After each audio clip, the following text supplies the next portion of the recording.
What's up, guys? This is Ardinal7. Welcome back to another war video. This is season 42, war number 10, LVT versus XK9. Today I am bringing Wiccan, Thing, and iDoom for just 4 fights. I'm taking Path 8 in Section 1, Path 9 in Section 2, and Node 51.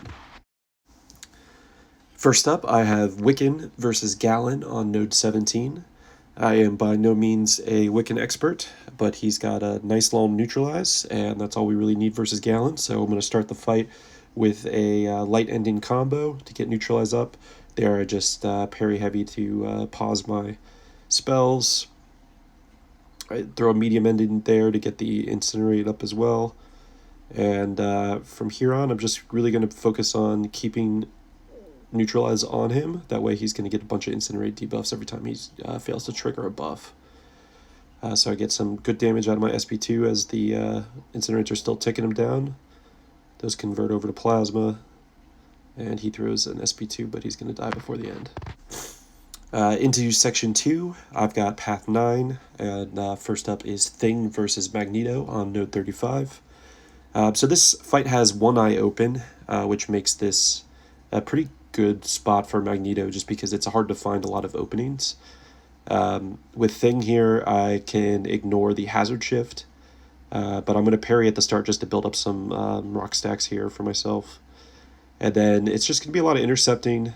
There's not a lot of danger of dying with Thing in this fight. It's just going to be a very long fight. There I just dash in and eat SP1, but I've got an indestructible boost on. I think that's really the only kind of mistake I make here. But,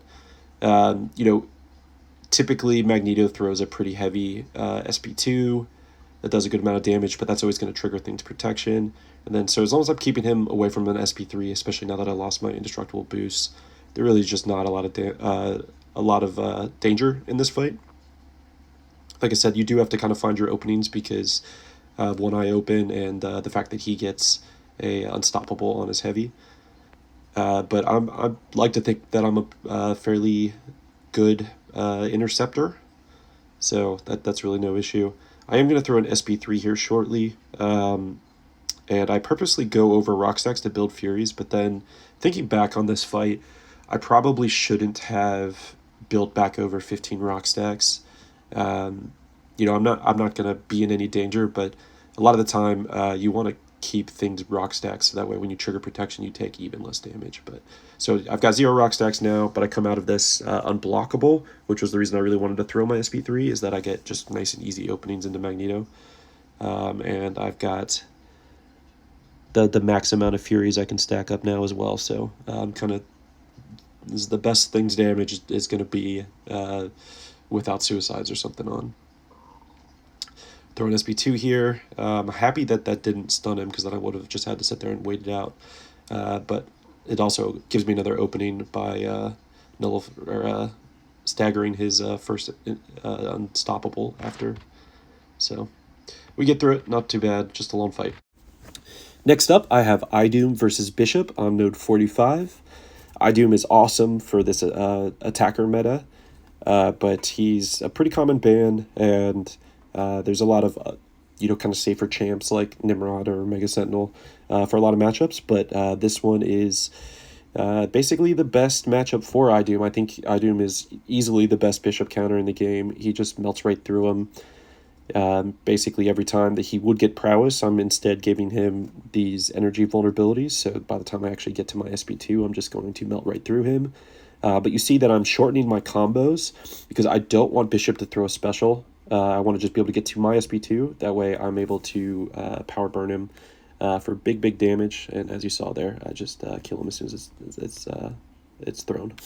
Last up, I have Thing versus Longshot on Node 51. I took this same fight last war, and it's a very safe fight for Thing, but the game plan today was to throw full suicides on, because I'm not really going to be throwing a lot of specials, and I just want to try to speed this fight up. It was over 2.5 minutes long last war, so trying to just shave that off a little bit, but also because of prowess puncture, I'm just going to be trying to parry and then throw light, medium, But he's being a little bit stingy on his specials. I kind of didn't want to have to dex his specials because that just feeds empty, which is what kind of drags this fight out. But he's not cooperating, so I have to bait him anyway. So I do prefer baiting his SP1, but his SP2 is no issue either. I can take it into block. It triggers protection, like you see right there. Not a lot of danger because Thing is immune to bleed, is immune to Fate Seal. Just have to kind of avoid getting hit, and that's really my only danger here. I am taking down a lot from the poison, so I think that's probably does more damage than anything else throughout this fight. And I'm kind of stopping some hits here short because I'm trying to get him to just throw an SP1, but he's not cooperating, so then he gets the prowess puncture a little bit. So not perfect, but you'll see I do get this down a little bit faster than last war. I'm not throwing my SP3 because I don't want to get the unblockable and unstoppable buff that I would get from it. And I'm also going to just hold it to finish the fight here in just a second.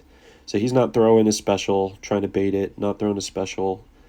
I'm in the corner here, have to dex a heavy, and I'm just said, you know what, we're just going to finish this fight. So I throw another 4-hit combo, throw my SP3. He's at 12%. I should have more than enough damage to get through this.